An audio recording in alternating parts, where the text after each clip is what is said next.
धर माने धारण करने वाले। किसके पक्षधर? किसके पक्षधर?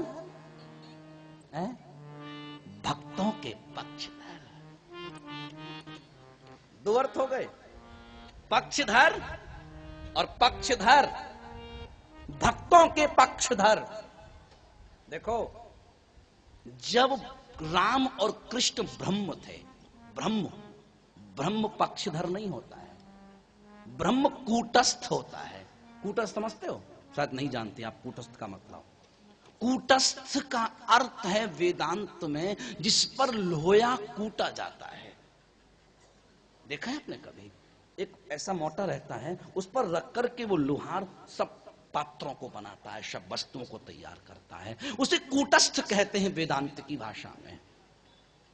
ब्रह्म कूटस्थ होता है, ब्रह्म दृष्टा होता है, ब्रह्म दृश्य नहीं होता है, ब्रह्म कर्ता नहीं होता है, ब्रह्म अकर्ता होता है। ब्रह्म कभी करता नहीं, ब्रह्म तो महाराज अकर्ता होता है। लेकिन भगवान श्री कृष्ण कहते हैं कि जब मैं ब्रह्म था, बहुत ध्यान देना, ये चूक जाओगे, जब मैं ब्रह्म था तो सिर्फ दृष्टा था, करता नहीं था। जब कोई मेरे भक्त पर आपत्ति आती थी तो मैं सिर्फ देखता रहता था, क्योंकि ब्रह्म था, मैं कुछ कर नहीं सकता था, अधिकार नहीं था कुछ करने का। कोई व्यक्ति एक दूसरे को मारे, हम खड़े खड़े देखते रहे, तो आप सच बताना उसमें हम दोषी हैं कि नहीं? दो व्यक्ति झगड़ा करें, तुम खड़े खड़े मजा लो, तो क्या आप दोषी नहीं हैं? भगवान श्री कृष्ण कहते हैं जब भक्तों पर कष्ट आता था तो मैं ब्रह्म होकर के, कूटस्थ होकर के देखता रहता था, मैं कुछ कर नहीं सकता था, मेरी समस्या थी। लेकिन अब निर्गुण ब्रह्म से मैं सगुण ब्रह्म बनकर आया हूं, अब भक्तों का पक्ष धरूं। जब जब भक्तों पर कष्ट आएगा तब तब मैं प्रकट होकर उनकी रक्षा करूंगा। गज ने पुकारा तो गोविंद तो हरि के रूप में आ गया, द्रौपदी ने पुकारा तो महाराज देर नहीं लगी। साड़ी बीच नारी है कि नारी है कि सारी है कि सारी ही कि नारी है कि नारी है कि सारी है कि नारी है कि सारी है, कोई नहीं जान पाया महाराज। गोविंद तो प्रकट हो गए। कूटस्थ जो ब्रह्म है वो प्रकट नहीं हो सकता, कूटस्थ ब्रह्म प्रकट नहीं हो सकता महाराज। श्री कृष्ण कहते हैं जब मैं ब्रह्म था तो कूटस्थ था, अब मैं सगुण साकार कृष्ण बनकर आया हूं, अब पक्षधर हूं। जब जब भक्तों पर कष्ट आएगा तब तब भक्तों के सामने प्रकट होकर मैं उनकी रक्षा करूंगा। बरहा नहीं समझे? समझ में आ रहा है कि नहीं? पहले ये बताओ, नहीं आ रहा है? क्या है? आ रहा है कि नहीं? प्यार से बोलो। बरहा पीडम आपीडम धारणम नटवर बपु। कृष्ण कौन है? नटश्च बरश्च नटवर बपु। कृष्ण को नटवर कहा। आप जानते हैं नट किसे कहते हैं? व्याकरण में लिखा है नृत्तावसाने नटराज ननाद ढक्का नव पंचबार उद्धर तुकाम शनकादि सिद्धे तद विमल से शिव सूत्र। भगवान शंकर को महाराज नटराज कहा। बहुत ध्यान देना, शंकर को नटराज कहा है। नृत्तावसाने नटराज राज। शंकर को कोई नट कहे तो बिल्कुल समझ में आता है मेरे लिए, क्योंकि वो तांडव नृत्य करते हैं। और रस्सी पर कोई चलने वाला हो तो उसको नट कहे तो समझ में आता है। अपने रायपुर में एक लड़की रस्सी पर चलती है, शायद आपको नहीं पता होगा। पता है? अपने रायपुर में एक लड़की रस्सी पर चलती है। कई बार आप देख सकते हैं स्टेशन रोड में वो कई बार खेल हो, और उसको वो उसमें एप्पल एक शो एंटरप्राइज में कुछ शो था, उसमें उसका नाम भी आया, उसको प्राइज भी मिला था। 8-10 साल की लड़की है वो, अच्छा लगा, रायपुर का नाम सुना मैंने टीवी में। तो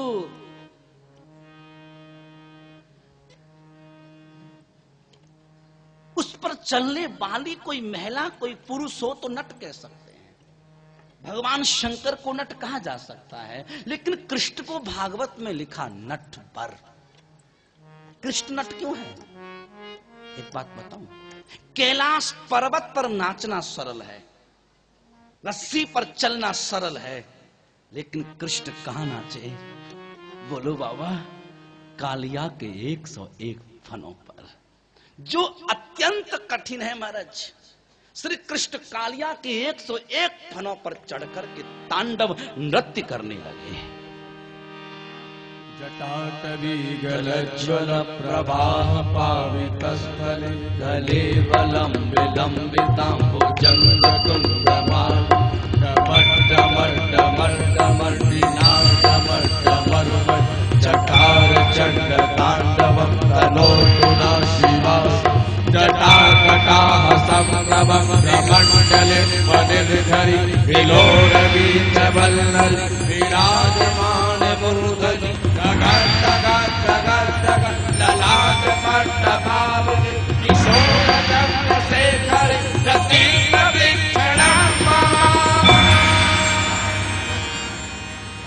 धरे नंदनी प्रचारते पत्रिका शिल्पनैर्लोचनैर्निर्ममा नवीनमेघमण्डले निरुद्धतोग्रहासुरत् विभोगीनमेव्यद समर्ति बन्धुरा जटाटवीगलज्ज्वल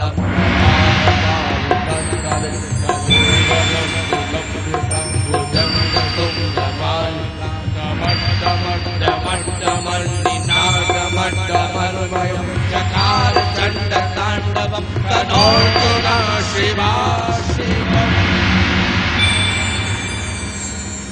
हर हर महादेव। ये वो स्तोत्र है जहां भगवान शंकर के ऊपर रावण ने अपना सर काट करके चढ़ा दिया था। 17 श्लोक हैं, 17 श्लोक हैं। बहुत सुंदर तांडव स्तोत्र है महाराज। इसी पर भगवान शंकर तांडव नृत्य करते थे। नहीं समझे? और ये पढ़ने में और बोलने में बहुत क्लिष्ट है, बहुत क्लिष्ट है। बिना गुरु के ज्ञान के संस्कृत में इसको नहीं बोल सकते। हम तो गुरुकुल में जब पढ़ते थे तो हमको ये स्तोत्र रोज बोलना पड़ता था, रोज बोलते थे।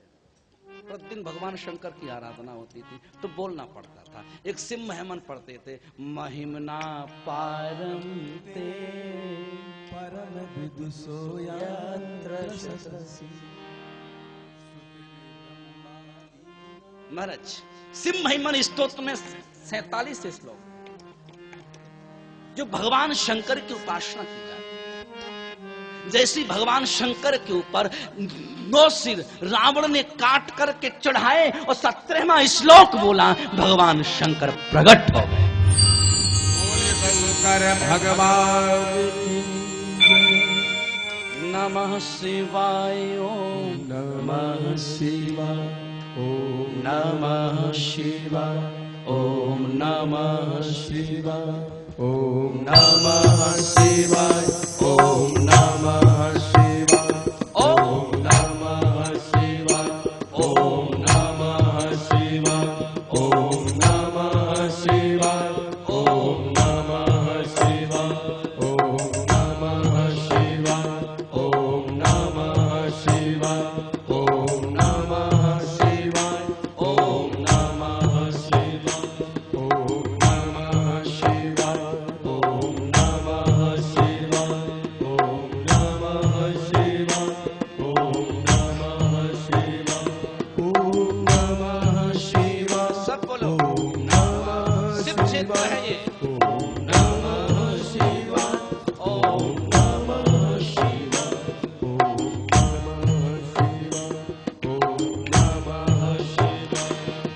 नमः शिवाय ओम नमः शिवाय ओम नमः शिवाय ओम नमः शिवाय ओम नमः शिवाय ओम नमः शिवाय ओम नमः